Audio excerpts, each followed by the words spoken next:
Hi everyone. I did talk earlier, so if I've seen you before, hello, welcome back. And if not, hi, my name's Amy Nicholson. I'm a technical evangelist at Microsoft. And I wanted to come and talk to you guys today in this session a bit about the Internet of Things and what we like to sort of coin the intelligence of your things. Sometimes the Internet of Things a lot of people tend to boil it down to the device end, and the device end is extremely important, but sometimes it's kind of what you do with that data as well that's really, really important. So I just wanted to talk through that a little bit today. So everyone starts with this, don't they? What is the Internet of Things? Forrester there gave us quite a good example. Combining sensors, using them to monitor, having analytics against them. I quite like the 4 boxes on the other side as well. I think they explain some of the key components around Internet of Things as an end-to-end story. So you have your things. We have lots and lots of things that can connect to the Internet now, and actually it's going to grow more and more so over time. Connectivity, we forget how lucky we are actually to be in such a world where we have connectivity, be that through Wi-Fi networks, be that through sort of 3 and 4G networks as well with mobile phone providers. From these sensors, you always get loads of data. Each sensor sends something, however quick they send them, and it's just masses and masses of data. But actually being able to do something useful with that kind of leads on to the analytics side. You might have lots and lots of devices all over the place, but actually being able to say, okay, what can I get that's useful out of these? How can I make a difference to what I'm doing? How can I be more efficient, or maybe be more transformative and do something innovative?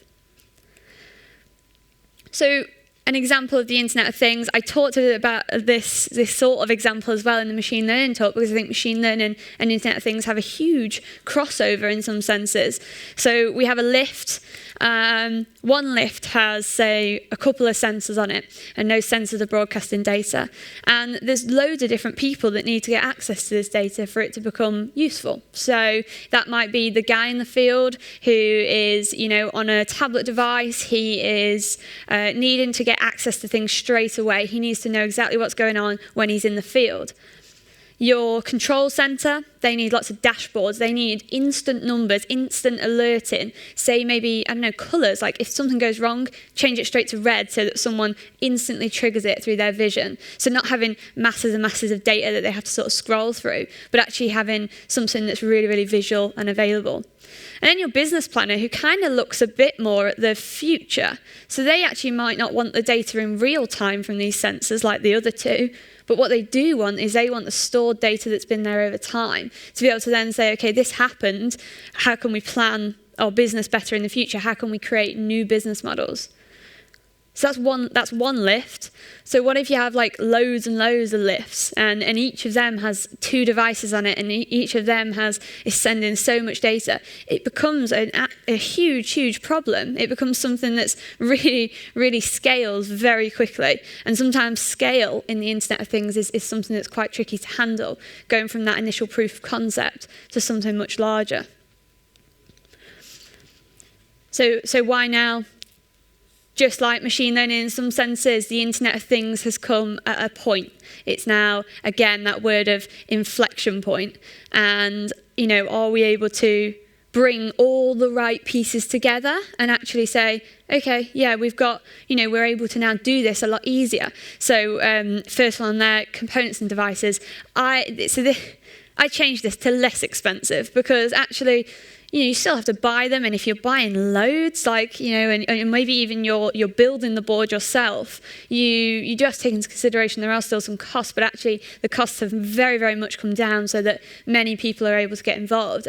Now we're encouraging children to get creative with Raspberry Pis or microbits and stuff like that. So it's really exciting to see that these two things are coming together. We mentioned connectivity again. We're lucky to be in a place where connectivity is something that is available. We are able to connect over Wi-Fi. We have Ethernet. We have 4G, 3G. We're always connected. In fact, I obviously I'm from the UK, so I came over here and I was like, oh God, yeah, my mobile provider suddenly changed, and I was like, oh, how much is my data going to cost me now, and stuff like that. But you forget how much you do, because I was trying to get the address for the hotel I was staying in, and I was like, normally I would just go on the internet. And it's so quick to just go to that port, like that source now. So yeah, we're lucky to have this amount of connectivity. Development is easier. That's an interesting one. Again, I think it is. I think we're given more solutions. We're given more services. We're able to put things in the cloud. We're able to, do all sorts of different testing as well on it. And actually, each individual part of a much bigger Internet of Things scenario is actually easier to develop now. And then the kind of last two are more on the business side in some senses, but actually there's lots of new Internet of Things scenarios that can actually fuel new business models. So something that maybe didn't happen before, you can start to actually say, okay, you have, you originally just had the lifts, but actually now you can start to do something interesting. You might be able to save money in some senses, being able to monitor that lift. But what can you do in the future? Maybe you can completely change the business model of how you sell those lifts. Maybe you sell it with a service package there so that the person takes control of the lifts or something like that. So there is all these other opportunities around it. So connecting things today is absolutely becoming super important. Everyone seems to be seeing the possibilities that are out there when we start to connect things in our environment and potentially things on us. So what's Microsoft's view of this? We kind of say the internet starts with your things. There's so many times we maybe speak to people and they're like, okay, so I need a whole new thing. I want to put millions of devices that we don't have. I want to buy them. I want to connect them. I want to do that. And then actually, there's so much they can do with stuff they already have. So it's quite exciting to see the internet of your things, so the things you currently have, and how we can start to maybe get data that was previously unavailable, and then move on to adding more devices to that to actually enrich that data or enrich that experience. And I've said it a million times, but getting more from the data as well. So, having all this streaming data, all this live data, real-time data is something that's extremely interesting. It's great to have something, happening in real time. But actually, can we do more with that? Is there things now that we can do in real time, in static time, in sort of point of time as well? So we think it's a lot about starting with realising the potential that you have with the devices you currently have, and then adding to that. So start small and grow bigger. So I wanted to jump straight in with a bit of a demo. I mentioned connecting your things. I mentioned, being able to take data that was maybe previously unavailable. I'm wearing a fitness device. It's a Microsoft band, and what I want to do is actually connect the data that I'm producing right now, talking to you guys, and try and kind of get some kind of real-time scenario going on, and this kind of end-to-end idea. So from the device to the cloud, and then maybe seeing it in different places and visualizing it. So a little bit about the band. So the Microsoft Band is a health wearable, bit like the Fitbit, bit like the all the other options that are out there. Some of the Garmin watches as well, and it just allows you to be productive, connected, prompts you every now and again, like, how many steps have you done today, that kind of thing, and how many calories have you burnt because you've been eating all day, and someone's actually bought me chocolates, which I'm really excited about. So maybe I should do something to be healthy, and this allows me to sort of track that. There's about 10 sensors. It's quite a good diagram, actually, that one, of sort of pointing to where they are. But some of the ones you might not be able to read there, just sort of, you've got your standard one, GPS, heart rate, light sensors, UV, there's a microphone on it, just stuff like that. So it's a wearable, which is cool. So, and it's we've actually just released Band 2. I had to add this onto the slide as well. So I have a Band 1, unfortunately, but the Band 2 is out as well, which is fun. I just wanted to mention as well that I'm going to show you this with a Windows phone. However, this does have native iOS, Android, and Windows SDKs. So this is absolutely available to all of you.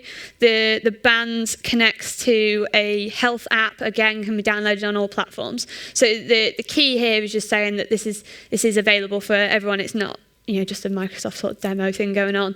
And actually that point at the bottom, sort of streaming data from these sensors, it's something that we weren't able to, like my heart rate, which I'm going to measure shortly, is not something that I originally had access to until we had wearables. So even a Fitbit and all that, you can get all that data. And actually being able to say, okay, can I do more with that? Is there something that I can monitor? Think about it in team sports. What if we could monitor a whole football team or a basketball team, or maybe not a swimmer because they're not waterproof yet, but when they are, maybe we could start measuring a swimmer and seeing a bit more what's going on when they're in the pool. So this is I wanted to just very quickly show you the architecture, then I'm going to show you a demo of. So we're going to start with the band, and the band connects to the phone. So, and what we're able to do from there is actually send it into the cloud. So straight away from my phone is the gateway device in some senses. So my phone is the internet connected device. The band does not have that, otherwise we would go directly from the band. And actually, we're going to put it into these two symbols show something called the Event Hub, Azure Event Hubs. They are sort of mass ingestion of data. So being able to bring in loads and loads of readings, one after another. Sometimes it's when you're not that worried about them coming out of order. So it's a queuing system, but it's a sort of much more wider scale queuing system. A little symbol there, what we're going to do is we're going to take the data that comes from my band in however many times it posts per minute, and actually we're going to start to aggregate that. So we're going to use something called stream analytics. And that's actually going to allow us to aggregate the heart rate data that comes, and I think it's every 5 seconds, it's going to take an average of my heart rate and actually post that back down to various different places. So first one, it's going to pass it to another event hub, so you can see where this is going. This could then send a notification back to me. One thing I do want to build is actually saying, I don't drink enough water, I drink a lot of coffee, so I get dehydrated. I'd actually like it, there's a skin response in the band as well, so it understands sort of the moisture of your skin, if it could ping me, if it got below a certain threshold. And again, all this could be done in the cloud and passed back to the device, which would be really exciting. So we're going to pass it back down to another queuing system, and it's going to put us out some real-time data. I'm going to also pass it, because this is the power of the cloud, being able to say from one service, I can pass it out to many places and actually be able to say, okay, that's a symbol for something we call Power BI. It's a visualization tool, so I can take my data and I can visualize it in real time, and I can build graphs and various different things. So a bit like the guy with the lift in the control panel room, that kind of idea. And then finally, the storage part. So the guy who was doing the business planning, he wants to keep that historic data. So we're going to pop it into storage as well, because you never know when all my heart rate data might come in handy. Okay, so if I just swap onto this screen now. So if I plug my phone in.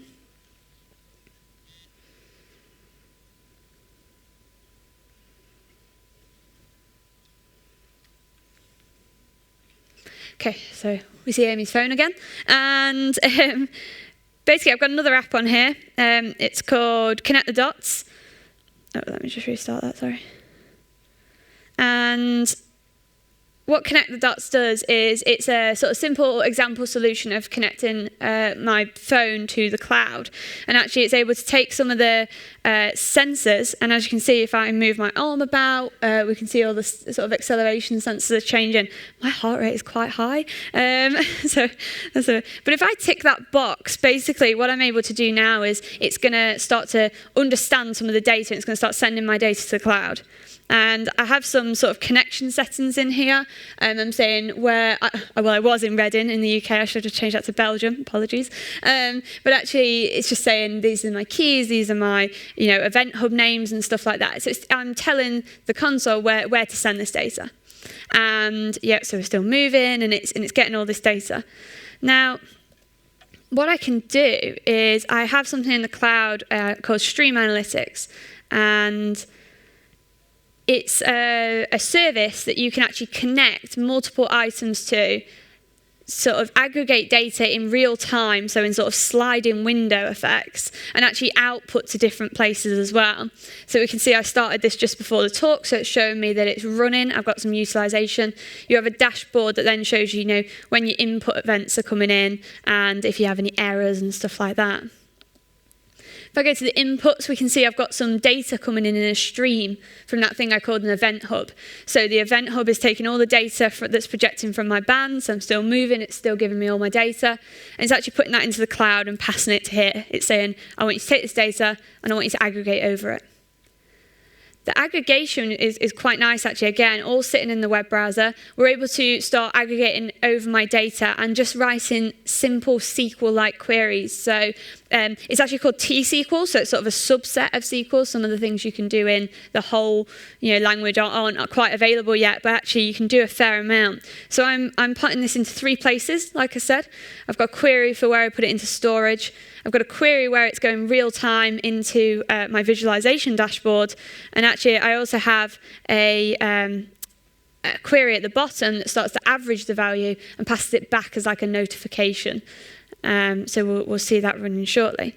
If I go into the outputs again, we'll see those 3 things I've just mentioned. So they pair up to those 3 queries. And I'm able to view my data now in lots and lots of different places.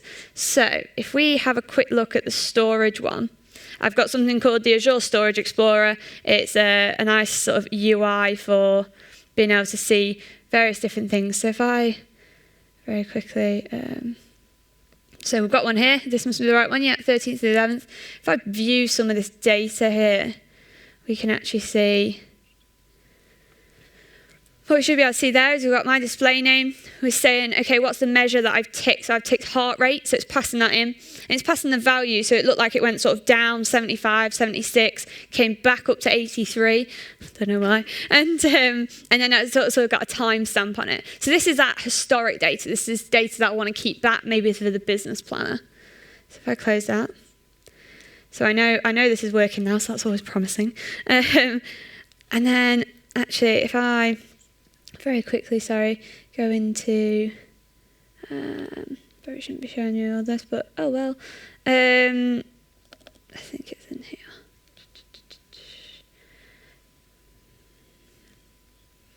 So I've just got a project in Visual Studio that basically takes the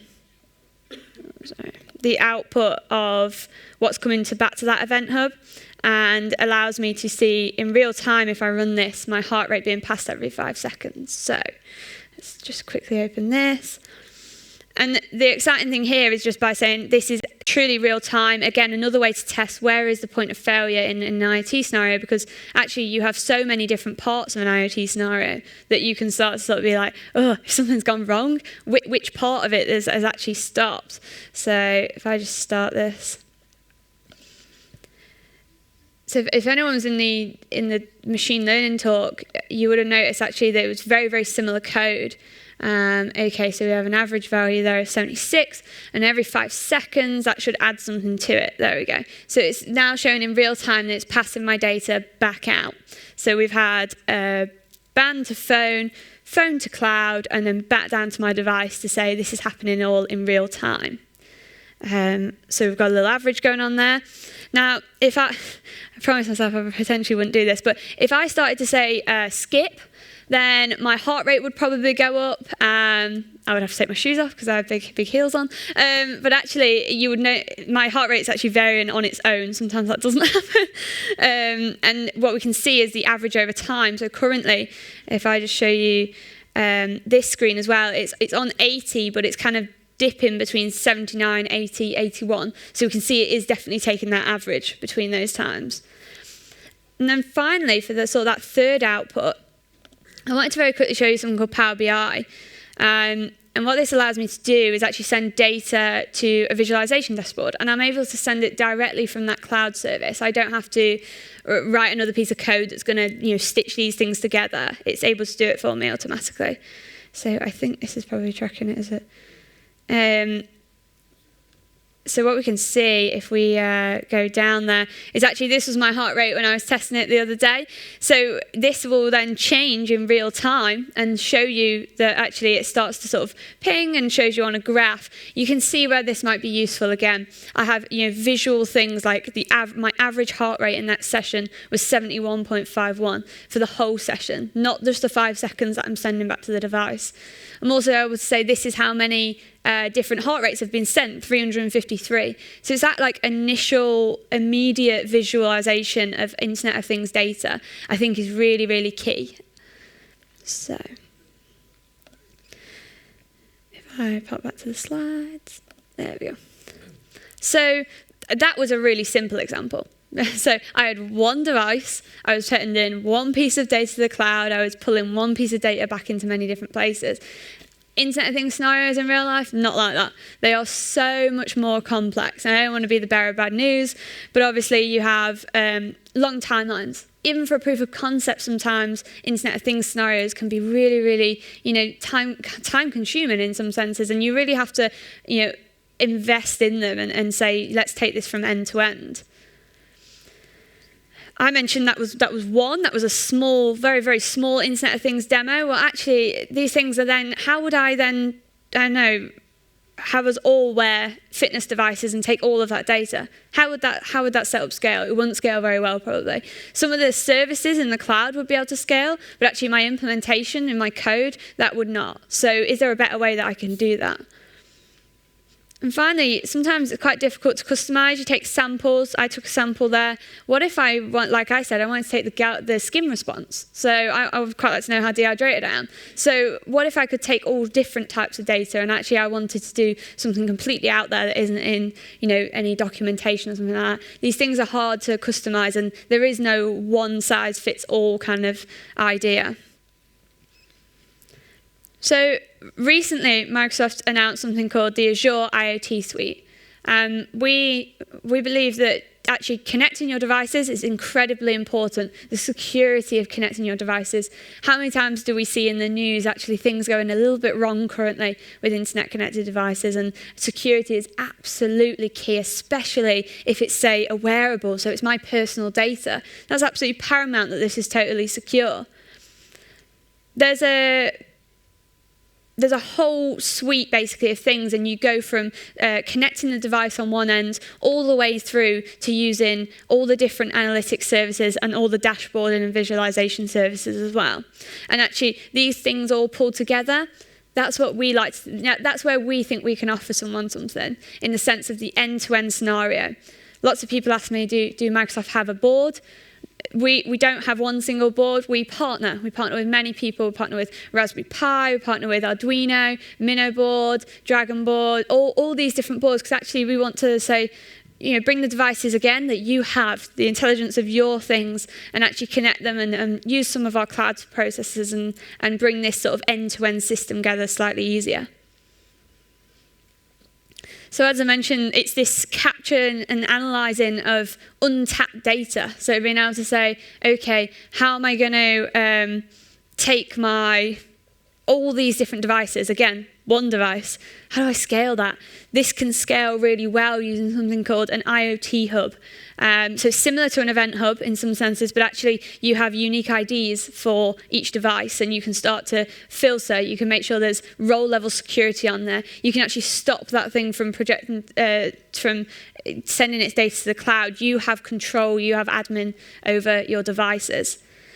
And available on any operating system. It's not one size fits all, as we said. It's everyone's using all sorts of different stuff, but the cloud is open. The cloud is for everyone to use the services on. So there's not a problem with where you originally sit.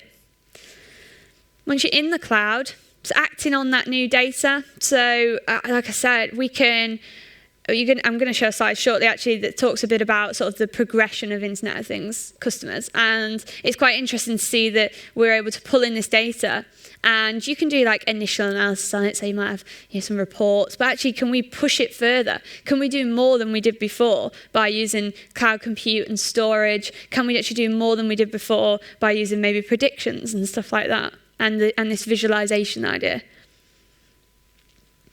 And actually, again, going back to that, the intelligence of your things, we understand that people have all sorts of technology providers. I mean, in Oracle, SAP, Salesforce, Twitter, data comes from everywhere. Like there's no true source of data. It is everywhere. So actually being able to build this again into systems that you already have, being able to extend your current business systems or your current applications and be really creative and sync them up to an IoT scenario is something that the Azure IoT suite offers.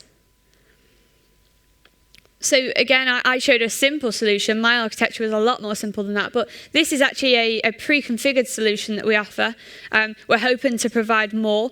So if it's something like remote monitoring that you're looking at, so if you have lots of machinery or you have lots of devices out there and you just want to remotely monitor their health or something like that, you can actually start to pull these services together like jigsaw pieces and connect them all securely, be able to use the IoT suite to spin these services up in the cloud extremely quickly.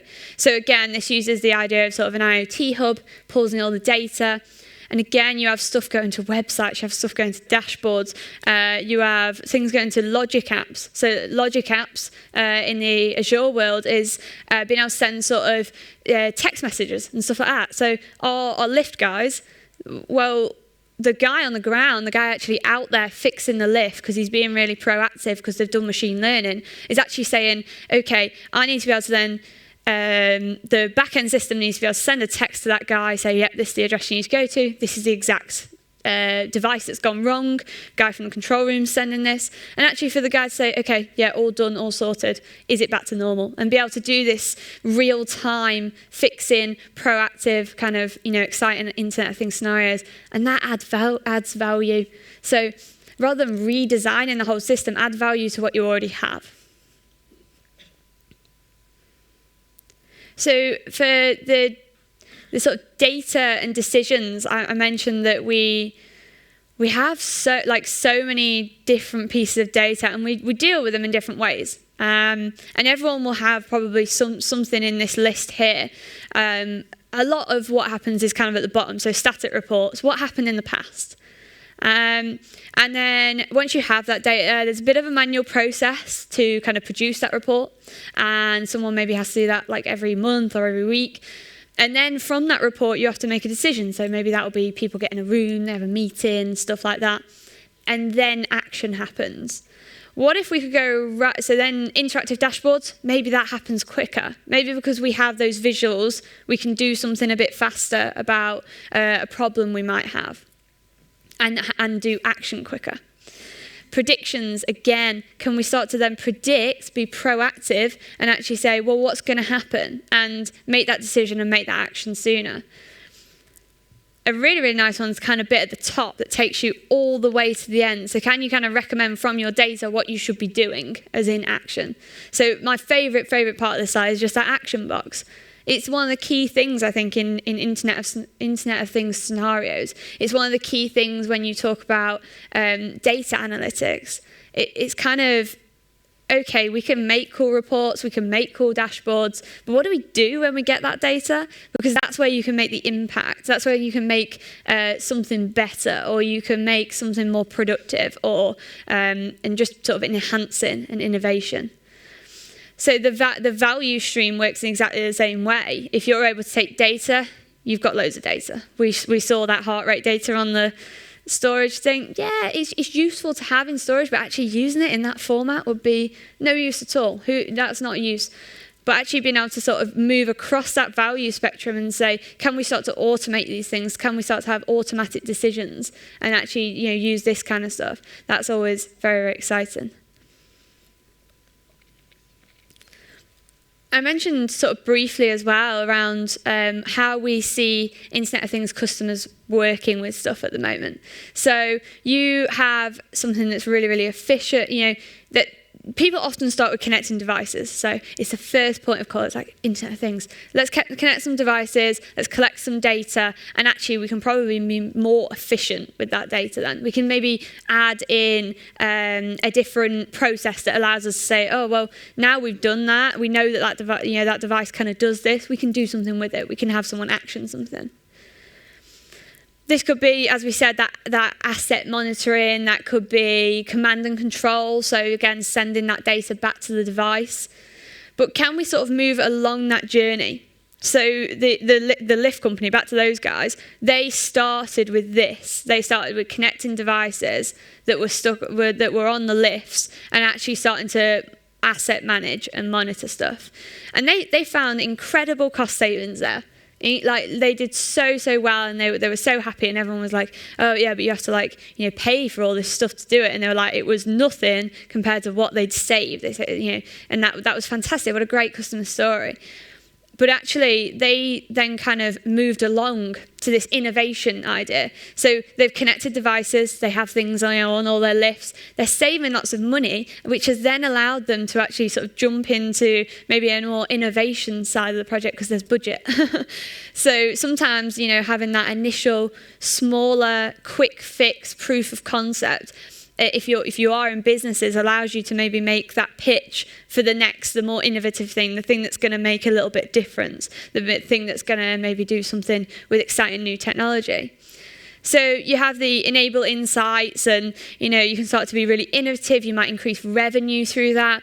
You might be able to do you might be able to produce data as a service. You might be able to produce something that says, okay, this is the data coming off. Does someone else want to use that actually for something they want to produce?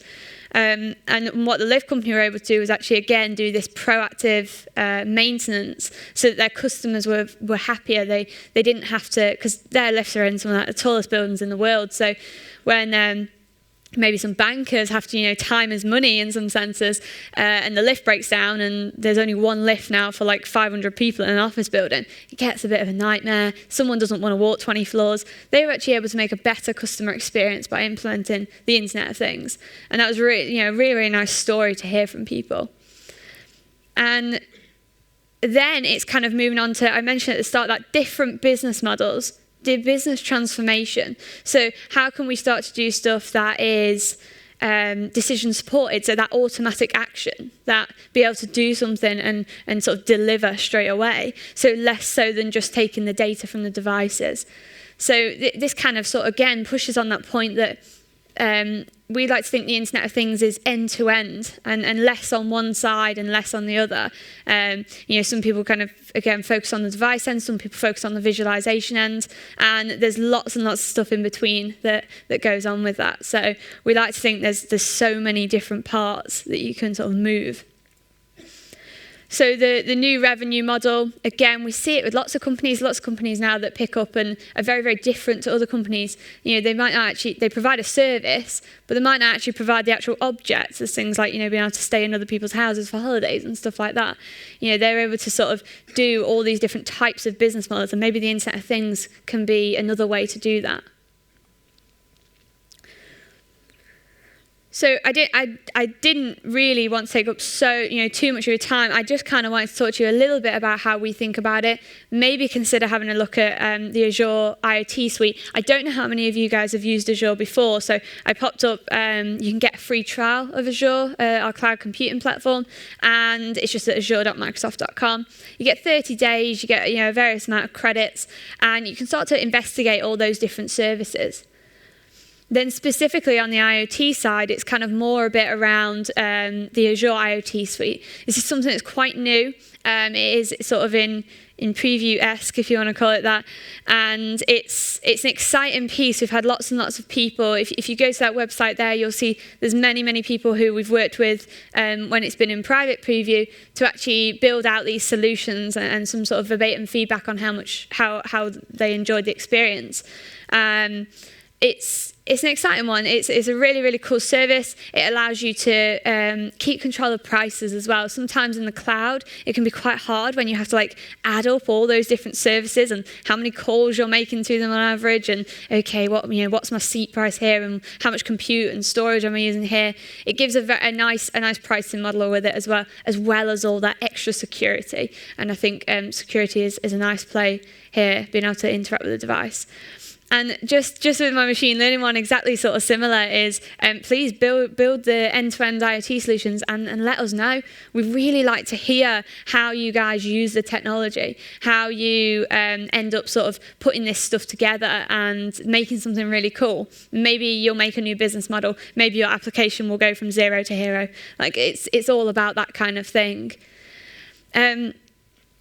So I've finished very, very early, so I'll give you some more time back. But actually, I believe I got told by some of my colleagues that there was an Xbox prize, and some of you guys have signed up. And if you're in the room, you can win an Xbox. So I have some details. I'm going to do a quick sort of random number generation. Then whoever wins, if they're in the room, if they wanted to pop down and give me their address, that'd be fab. So if I just could we just not share my screen for a second? If I maybe go to extend. Yeah, fab. So,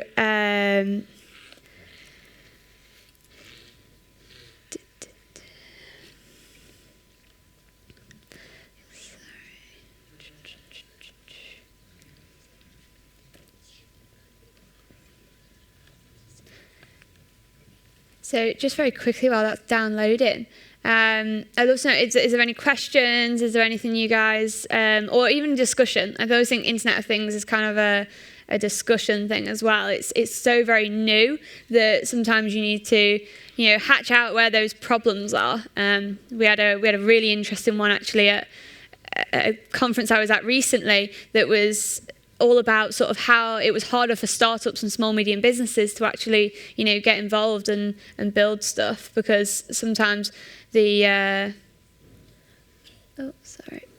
sometimes the options for them and the amount of people that are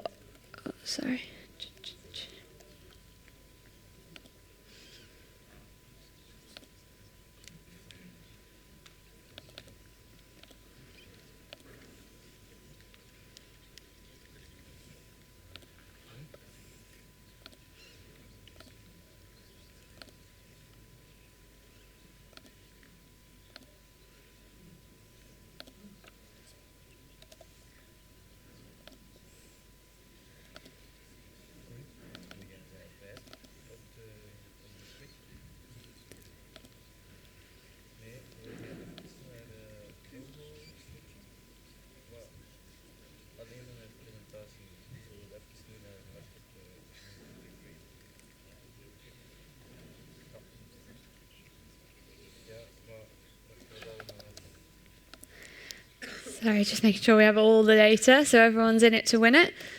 There we go. Okay, so we're going from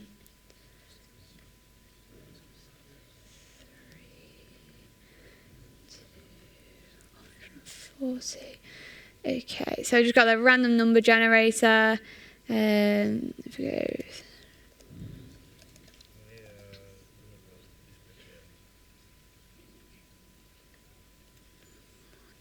So is number 40.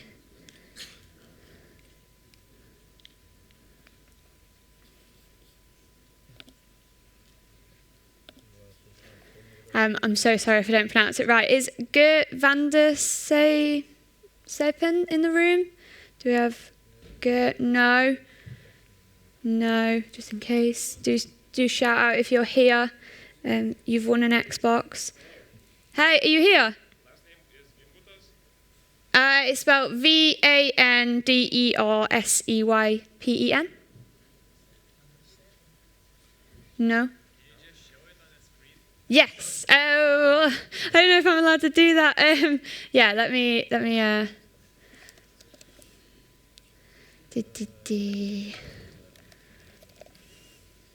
Here we go. So have we got someone with this name? Are they in the room? If not, we go straight back into the prize draw. Actually, if all you guys just went, no, he's not here.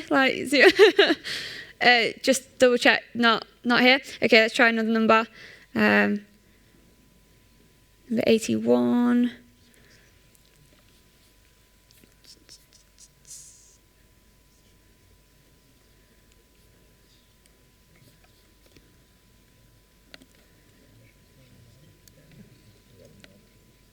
Someone put a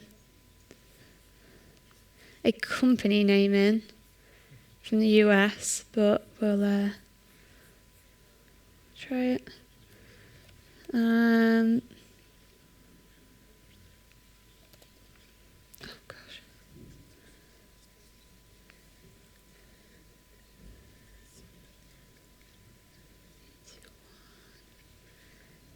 Oh wow, this is not going well. Here we go.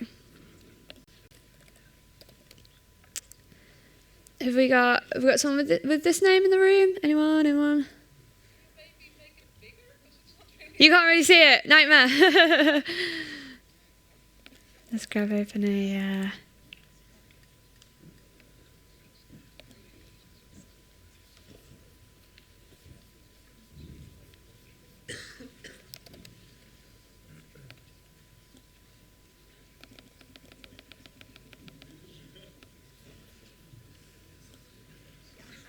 This person? Yeah, you're here. Oh gosh, I thought it was. Oh. Do we have anyone with this name in the room? This could take a while. Okay, let's try another one. Random generator. Number 104. Let's have a look. Number 104. How about... So you would have entered this competition with the guys who were in the expo from Microsoft in the last few days. I'm here. Yay! Congrats! So you get an Xbox. Oof, thank God for that. There's a little bit of pressure there. Yes, please come over. We'd love to give you, if you could give me your address, and we can send you an Xbox in the post for you there. Do you want to, again, probably something that shouldn't be on show. But thank you very much, everybody. Thank you for entering. I'm sorry if you didn't win an Xbox. Please do buy our new Xbox games and have a think about some of the Internet of Things offerings we have. Thank you.